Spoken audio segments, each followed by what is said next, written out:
নমস্কার, good afternoon. আমি আমার গুরুদেব পরম ভগবান ভোলানাথের নাম স্মরণ করে আমার আজকের ব্লগটা আমি শুরু করলাম। তোমরা প্রত্যেকে নিশ্চয়ই খুব ভালো আছো, আর আমিও বেশ ভালো আছি।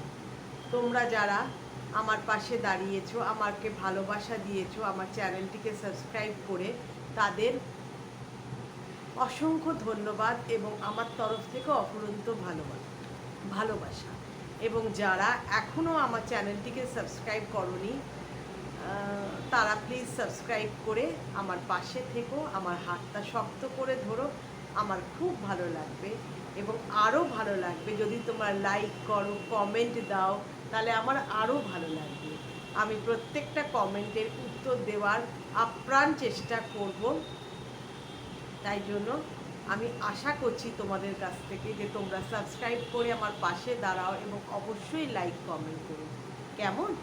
ঠিক আছে, আজকে আমি যেটা বলতে বসেছি সেটা নিয়ে অগ্রসর হই। আমি বলতে চাই আজকে আমার মূল বক্তব্য হলো বাবা মা। আমরা তো ঈশ্বর কখনো দেখিনি। হ্যাঁ, একটা অনুভব করি যে একটা শক্তি আছে, একটা এনার্জি আছে। এটা আমি অন্তত প্রতি মুহূর্তে অনুভব করি, বুঝতে পারি। কারণ অনেক কঠিন সময় দিয়েই জীবনটা চলে। জীবন তো সবসময় মসৃণ হয় না, কখনো মসৃণ, কখন প্রচণ্ড কঠিন সময় আমাদের সম্মুখীন হতে হয়।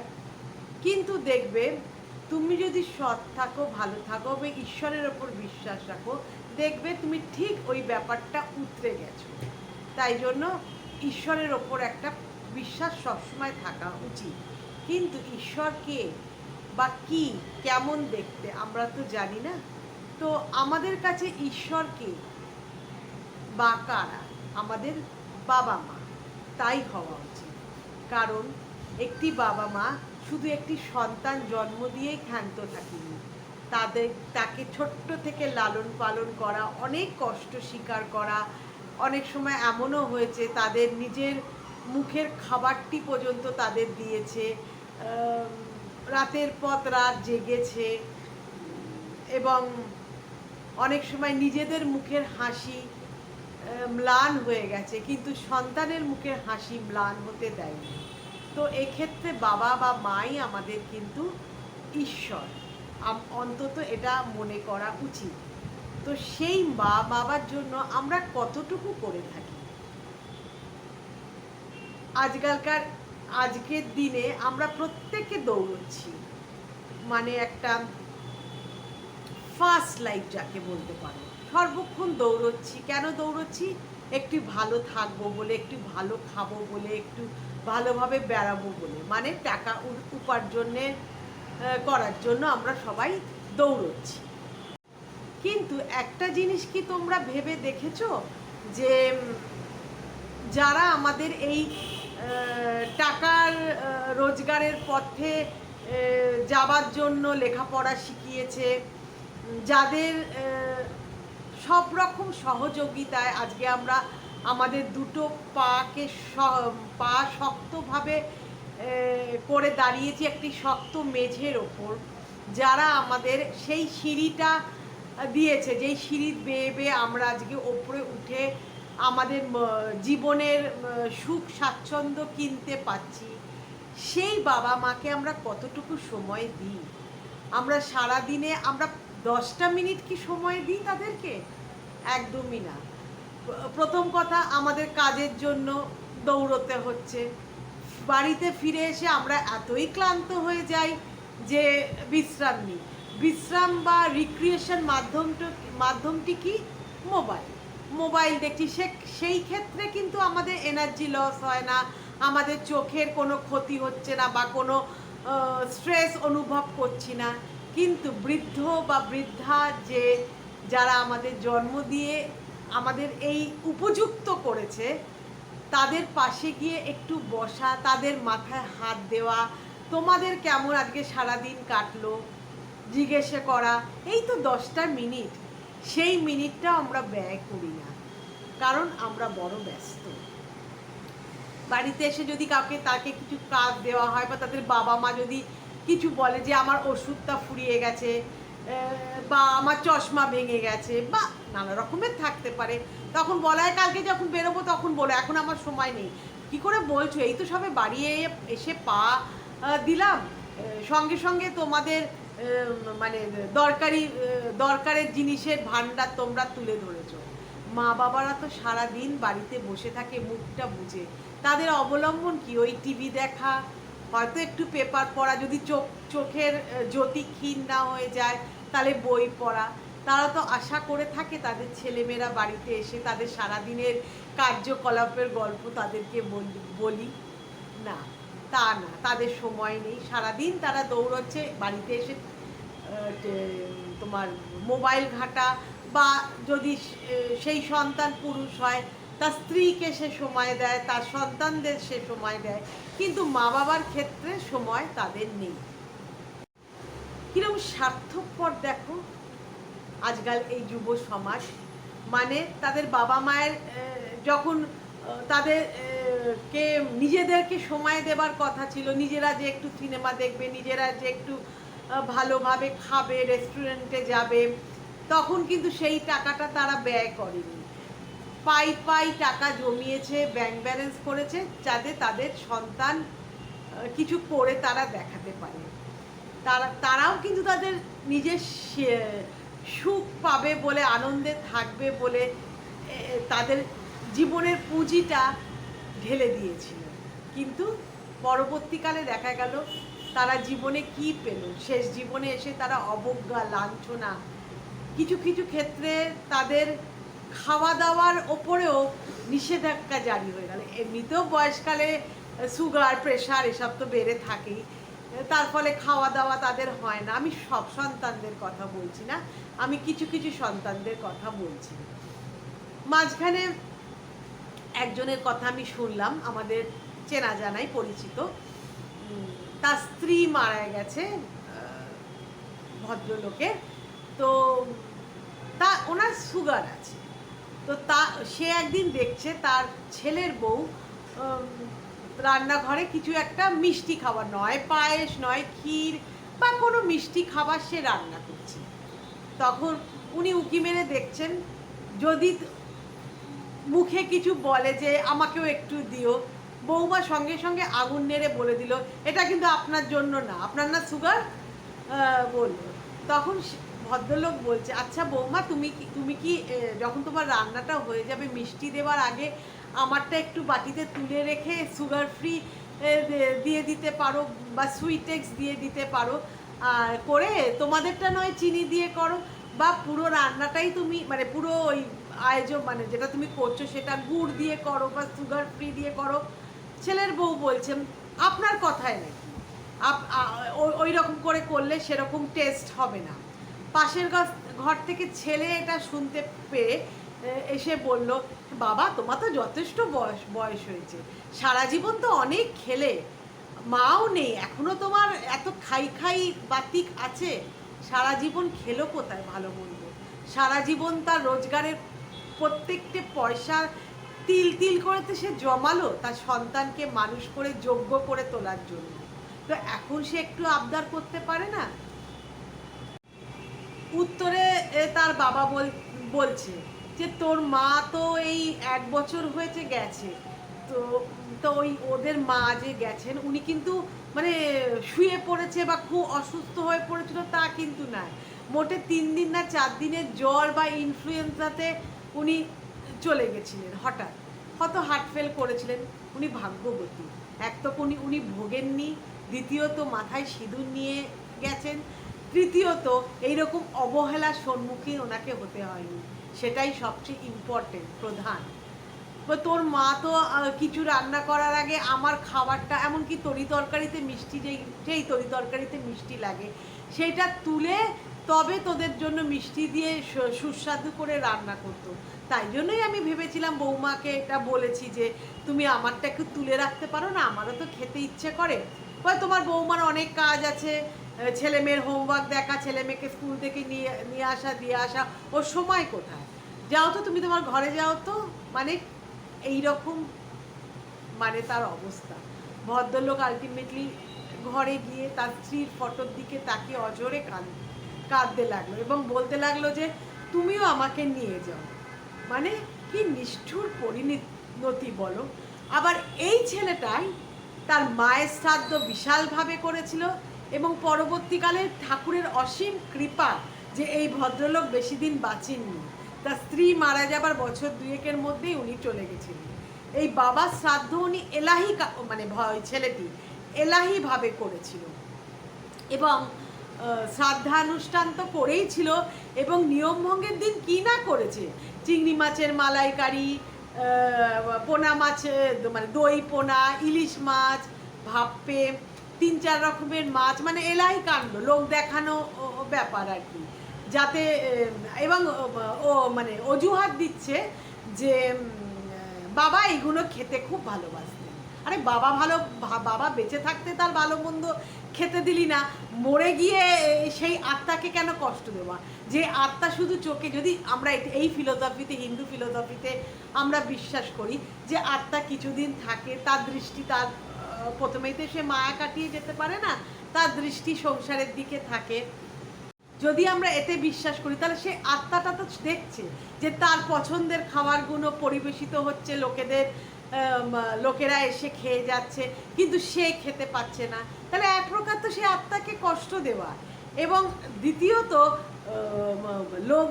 লোককে খাওয়ানোর জন্য তার বাবার পছন্দগুলো তার মনে রইল, মনে করে করে সে করলো, কিন্তু যে বাবা বেঁচে থাকতে তাকে তার শখের জিনিসগুলো দিই তা কিন্তু সে করেনি। তিল তিল করে বাবার চোখের এক ফোঁটা ফোঁটা জল ফেলেছে। এমনকি প্রত্যেক বছর দেশে বিদেশে নানা জায়গায় সে তার বউ ছেলে মেয়েকে নিয়ে বেড়াতে গেছে। সেই কটা দিন একটা লোক সেন্টার থেকে একটা লোককে রেখে দিয়ে যে এই 1 সপ্তাহ বা 15 দিন তুমি থাকবে, একটা হোম ডেলিভারির ব্যবস্থা করে দিল যে যাতে সে খেতে পারে এবং একটা লোক তাকে দিতে পারে। হ্যাঁ, এই ব্যবস্থাটা হয়তো সে করে গেছে, এরকম আমি শুনি আজকাল হচ্ছে। কিন্তু বাবাকে একবার কি জিজ্ঞাসা করেছে, বা মাকে, যদি সেক্ষেত্রে মা থেকে থাকে, মাকে কি একবার জিজ্ঞাসা করেছে যে তুমিও যেতে চাও? না।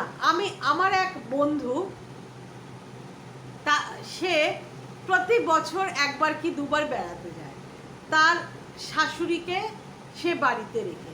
তো আমি যখন বলেছিলাম ওনার অসুবিধা হয় না, তখন আমি বলেছিলাম যে তোর তো একটা দেওর আছে, মানে ওই শাশুড়িটির একটি ছেলে আছে, তা সেই কদিন কি তোর শাশুড়ি মা ওনার কাছে থাকে?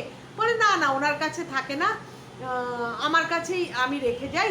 আমি সেন্টার থেকে একটা আয়া নিয়ে নিই, আর আমাদের কাছাকাছি আর আমার তো রান্নার লোক আছে, রান্নার লোক রান্না করে দেয়, আর রাত দিনের আমি একজন মাসিকে রেখে দিয়ে যাই বা একজন লোককে দেখে যাই। এবং আমি যে কদিন থাকি না সে কদিন আমাদের পাড়ায় একজন কম্পাউন্ডারকেও আমি বলে দিয়ে যাই যাতে প্রেশারটা সে মেপে যায়, শরীরে যদি কিছু অসুবিধা হয় প্রতি একদিন অল্টারনেটিভ ডেতে সে এসে দেখে।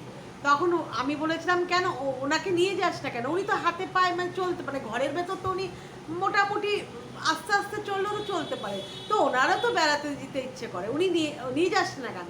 বলে কী করে কেন নিয়ে যাবো রে, একটা 90 বছরের বুড়ি, তাকে নিয়ে গিয়ে বিপদে পড়ি আর কি, বাইরে গিয়ে তার অসুবিধা হতেই পারে। এই কথাটা একবার তার ভাবা উচিত। আমি আর কিছু বলিনি, একবার ভাবা উচিত। তারও বয়স হবে, তারও আবার একটা ছেলে আছে, ঈশ্বর না করুক তার ছেলেও তো তাকে এরকম রেখে দিয়ে, হ্যাঁ কাজের লোক রেখেছে, তার হয়তো কোনো খাওয়া পড়ার অসুবিধা সে দেয়নি, ঠিক কথা, কিন্তু একবারও কি জিজ্ঞাসা করেছিল মা আমরা এরকম যাচ্ছি? বা সহজলভ্য জায়গা যেগুলো একজন বৃদ্ধা বা বৃদ্ধ মানুষ যেতে পারে, একটা এখন তো ডিস্টেন্ট উবার হয়েছে, ওলা হয়েছে, ওটা বুক করে কি তাকে নিয়ে যাওয়া যায় না? দীঘা, তাজপুর, মন্দারমণি, এগুলো তো কাছাকাছি, শান্তিনিকেতন, পুরুলিয়া, এরকম অনেক জায়গা আছে যেটা আমরা ওই লং ডিস্টেন্স উবারে করে বুক করে নিয়ে যেতে পারি। তাহলে বয়স্ক বা বয়স্কা মানুষটি যে 4 দেওয়ালের মধ্যে সারাদিন বন্ধ থাকে, ওনারও ভালো লাগবে। কিন্তু সব ক্ষেত্রে কিন্তু তা না। আমার এক মায়ের বান্ধবী, বাণী পিসি আমি বলি, একসঙ্গে কাজ করতেন, কালিগ, এক স্কুলে ওরা কাজ করতেন আমার মায়ের সঙ্গে। তার ছেলে দেখো কত ভালো জানো, ওরা স্বামী স্ত্রী দুজনেই বেঁচে আছে, মানে বানি পিসিও মানে বানি পিসির হাজবেন্ডও বেঁচে আছেন জানো। তার ছেলে কত ভালো। বানি পিসির একবার পড়ে গিয়ে কলার বোনটা ভেঙে গেছিলো, একটা হাত বলতে গেলে অকেজোই, মানে জোর হারিয়ে ফেলেছে। এবং ভদ্রলোক মানে বানি পিসির যে বর মানে মেসোমশাই, ওনার একবার পড়ে গিয়ে যে পায়ে যে কুচকিটা আছে না, ওটা ভেঙে গেছিলো, কয়েক টুকরো হয়ে গেছিলো। এবার ওই জায়গায় তো প্লাস্টার হয় না, তার ফলে একটা বিশাল অপারেশন হয়েছিল, 3-3.5 ঘন্টা ধরে সেই অপারেশন হয়েছিল। তার ফলে উনিও একটু অকেজো হয়ে গেছেন, মানে ভালোই অকেজো হয়ে গেছেন। বাড়িতে উনি মানে ওয়ার্কারে করে করে হাঁটেন, এবং বাইরে গেলে ওনাকে হুইল চেয়ারে করে নিয়ে যাওয়া হয়। এই ঠাকুরে এই পুজোতে তো পাড়ায় ওরা ঠাকুরিয়া থাকে, ঠাকুরিয়া অঞ্চলে যে ঠাকুরগুলো হয়, ও ছেলের বউ বা ছেলে মানে ছেলের ইনস্ট্রাকশান তার বউকে বলা যে বাবা একে বসিয়ে হুইল চেয়ারে করে ঠাকুর দেখাতে নিয়ে যাবে। এবং জানো মানে কোলাঘাট, শান্তিনিকেতন, পুরী ওরা নিত্য যাচ্ছে, মানে প্রতি বছরই বলতে গেলে পরে কিছু এই এই জায়গাগুলোর মধ্যে কোনো না কোনো জায়গায় যাচ্ছে। আগের বছর ওরা সিমলা, কুলু মানালি ঘুরে এসছে, দার্জিলিং ঘুরে এসছে। এবং আমি পরশুদিনই বানি পিসিকে ফোন করেছি, যেহেতু আমার মা নেই এবং মায়ের বন্ধুদের সঙ্গে, আমার মায়ের 2 বন্ধু ছিল, মানে কালিগই বলতে পারো, কিন্তু বন্ধুত্ব তো এক একজনের সঙ্গে প্রগাঢ় হয়। তো এই 3 জনের মধ্যে আমার মাই সবচেয়ে আগে চলে গেছে 2020-তে, এবং আরেক বান্ধবী গঙ্গা মাসি 2024-এ গেছে। এবং ঠাকুরের অসীম দয়া, বানি পিসি কিন্তু বেঁচে পড়তে আছে। হ্যাঁ, প্রচণ্ড অসুস্থ, হাতে পায়ে জোর কমে গেছে। তো পরশুদিন আমি ফোন করেছিলাম যে তোমরা কেমন আছো, তখন বলে ভালো আছি, এই তো আমরা একাদশীর দিন বেড়াতে যাচ্ছি রে। আমি কোথায়? বললো পাঞ্জাবে যাচ্ছি, অমৃতসরে স্বর্ণ মন্দির দেখতে, গোল্ডেন টেম্পল দেখতে, তারপরে ওখান থেকে আমরা দিল্লি আগ্রা বেরিয়ে আসবো। তাহলে এ কি করে নিয়ে যাচ্ছে? এর মেসোমশাইয়ের বয়স 90, আর মাসিমার বয়স 85-86। আমার মায়ের মা বেঁচে থাকলে এরকমই বয়স হতো। তো তাহলে এ এ কি করে নিয়ে যাচ্ছে বলো তো? এ একটি কাজের লোক, সবসময় যে তার মা বাবাকে অ্যাসিস্ট করে, ধরে ধরে বাথরুমে নিয়ে যাওয়ার, খাওয়ার সময় খাবার বেড়ে দেওয়া, রান্নার লোক আছে বেড়ে দেওয়া, এইগুলো যে অ্যাসিস্ট করে তাকে নিয়ে যায়। হুইল যেখানে যায় ফ্লাইটে, ট্রেনে নিয়ে যায় না, ট্রেনেতে একটু কষ্টসাধ্য, ফ্লাইটে করে বেড়াতে নিয়ে যায়। ওই হুইল যেখানে ফ্লাইটে যে ওঠার আগে যে হুইল চেয়ার থাকে সেটা বুক করা হয় টিকিটের সঙ্গে, এবং নিজস্ব পার্সোনাল হুইল চেয়ার তারা ক্যারি করে এক্সট্রা টাকা দিয়ে, যাতে ওদের একটা ভার আছে।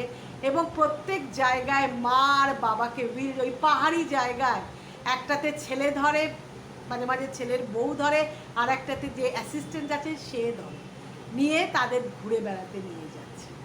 তো ইচ্ছে করলে বাবা মায়েদের আমরা এইরকমভাবেই বেড়াতে নিয়ে যেতে পারি। বেঁচে থাকতে আমি আদর যত্ন করলাম না, তার মুখরোচক বা তার প্রিয় খাবারগুলো আমি, আমার বউ বা আমি, আমার বর, আমার পরিবারের লোকরা আনন্দ করে খাচ্ছি, অথচ মরে যাওয়ার পর আমি মানে এত দুঃখ পেয়েছি, মানে কান্নায় একেবারে নদী নালা গঙ্গা যমুনা বয়ে দিচ্ছি। বাবা মায়ের চোখের জল মোছালাম না, এবং লোক দেখানো কুমিরের অশ্রু আমরা বহন করলাম, যে লোকে দেখছে আমি কত কষ্ট পেয়েছি। এবং শ্রাদ্ধে আমরা 1000 রকমের আইটেম করে খাওয়াচ্ছি লোক দেখানো ব্যাপারে। বেঁচে থাকতে তাকে খেতে দিলাম না, কিন্তু মরে যাওয়ার সময় তার প্রিয় জিনিসগুলো আমরা লোকজনকে খাওয়াচ্ছি, যাতে বলে দেখো বাবা মাকে কত ভালোবাসতো ছেলে, যে তার প্রিয় খাবারগুলো করেছে। মানে এই বাহবা করাবার জন্য, মানে এটা একটা স্টাইল বলতে পারো, লোক দেখানো বলতে পারো, যেটা ইচ্ছে বলতে পারো। এবং এই ছেলেটাই গঙ্গায় গিয়ে এক বুক জলের মধ্যে নিজেকে ডুবিয়ে তর্পণ করে। এই আসছে মহালয়া সামনে, করবে। আমার বাপি কোনোদিন করতো না। আমার বাপিকে অনেকে, আমার মাও বলেছে তুমি তর্পণে যাও না কেন গো? আমার বাপি তখন বলেছিল আমার মাকে তো আমি কোনোদিন দেখিনি, বাপি 1.5 বছর বয়সে মা চলে গেছিলো, আর বাবাকে আমি শেষ দিন পর্যন্ত যত্ন করেছি। সেটা আমার মাও অ্যাডমিট করে, কারণ আমার দাদু আমার যখন 1.5 বছর বয়স তখন মারা গেছে, কাজে আমার মা তো দেখিয়েছে। খুব যত্ন করতো, খুব যত্ন করতো, জানো তো। আমার একবার আমাদের যে রান্নার লোক ছিল ও বাড়িতে, ও দেশে গেছিলো, তো দাদু বায়না করেছিল যে রাত্রিবেলা পরোটা খাবে, পরোটা দিয়ে চিনি দিয়ে খাবে, মানে কোনো তরকারি না। তখন বাপি বললো, যেহেতু মা চাকরি করে সারাদিন খেটে খুটে, আমার রান্নার লোকে যারা অভ্যস্ত হয়ে যায় তাদের কাজ করার মানে রান্না করার, ডেইলি রান্না করাটা তো অসুবিধা হয়। কিন্তু শেষের দিকে সেই লোকটি চলে যাবার পর মা সবই করতো, কিন্তু বাপি বললো ঠিক আছে নন্দা, তুমি আটা ময়দা মেখে তুমি বেলে দাও, আমি পরোটাটা করে দিচ্ছি। তো বাপির নাকি পরোটা ভাজতে গিয়ে সেই এমন তেল দিয়ে ফেলেছে, তেলটা মানে উল্টোতে গিয়ে তেলটা ছিটকে সারা বুক পুড়ে গেছিলো বাপি, জানো, মানে তেলের ছিটে গিয়ে। একে বলে বাবা মায়ের যত্ন করা। আর আমার মতে শ্রাদ্ধের এই পাত পেরে খাওয়াটা না উঠিয়ে দেওয়া উচিত। যারা করছে, হ্যাঁ শ্রাদ্ধানুষ্ঠানটা করো, ভালোভাবে করো, কোনো মঠে গিয়ে করো, বাড়িতে করো, শ্রাদ্ধ অনুষ্ঠানটা খুব ভালো করে করো, কারণ আমাদের হিন্দু ফিলোসফি অনুযায়ী শ্রাদ্ধ না করলে ওই শ্রাদ্ধে যে জলটা পেলে, বা ছেলের হাতে বা সন্তানের হাতে জলটা পেলে সেই আত্মা মুক্তি পায় বা শান্তি পায়, সেটা মন দিয়ে করো। কিন্তু পাত পেরে খাওয়ানোর ব্যবস্থাটা করো না, কারণ এটা খুব খারাপ লাগে, জানো। এবং শ্রাদ্ধ অনুষ্ঠানে আমি লক্ষ্য করে দেখছি, যেহেতু কিছু দিতে হয় না, আজকাল অবশ্য মিষ্টি শাড়ি সব দেয় দিতে হয় না, তাই জন্য দলে দলে দেখলাম শ্রাদ্ধে যায়, মানে নিমন্ত্রণরা মোটামুটি 100 জন নেমন্ত্রণ থাকলে 95 জনই যায়। তো ওই খেতেও কি ভালো লাগে গো, একটা লোককে চলে গেছে, মানে তার মধ্যে কি শুধু কি আমরা দুঃখ করে খাচ্ছি তা না, তার মধ্যে নানা রকমের গল্প গাছা হাসিও হচ্ছে, তা দেখতে ভালো লাগে না। যে ওপর থেকে দেখছে সে আত্মাটাও কষ্ট পায়, ভাবে দেখো আমার প্রিয় জিনিসগুলো এরা খাচ্ছে, দেখো আমি মরে গেছি, আমিও তো ওই আড্ডায় সামিল হতে পারতাম, আমার মনে হয় এগুলো মনে হয়। তাই জন্য এইগুলো উঠিয়ে দেওয়া উচিত, শ্রাদ্ধটা মন দিয়ে করো। আর যদি মনে করো কাউকে খাওয়ানো উচিত, তাহলে কাঙালি ভোজন করিও। যারা অভুক্ত থাকে, সারাদিনে হয়তো এক মুঠো ভাতও তাদের জোটে না, তাদেরকে খাওয়াও, তারা হয়তো তোমাকে প্রাণ ভরে আশীর্বাদ করবে, তার সঙ্গে ঈশ্বরও আশীর্বাদ করবে। তাদের খাওয়াও। যদি মনে করো সেই অর্থটা রেখে তুমি কোনো অনাথ আশ্রমে দিতে পারো, কোনো বৃদ্ধাশ্রমে একদিনের জন্য বৃদ্ধাদের খাওয়ার ব্যবস্থা করে দিতে পারো, একদিনের লাঞ্চটা তোমরা স্পন্সর করতে পারো, তাহলে দেখবে তারাও তোমাদের 2 হাত তুলে আশীর্বাদ করবে। এইটুকুনি আমার অনুরোধ। যদি তোমরা এই আমার ব্লগটা দেখো, শোনো, তো তোমাদের মতামত জানিও, তোমরাও কি একমত? তাহলে অবশ্যই লাইক কমেন্ট করো, কমেন্টটা অবশ্যই করো, নাহলে আমি বুঝবো কী করে তোমাদের ভালো লাগছে। এবং চ্যানেলটিকে সাবস্ক্রাইব করে আমার পাশে থেকো, কেমন? Bye bye, thank you so much.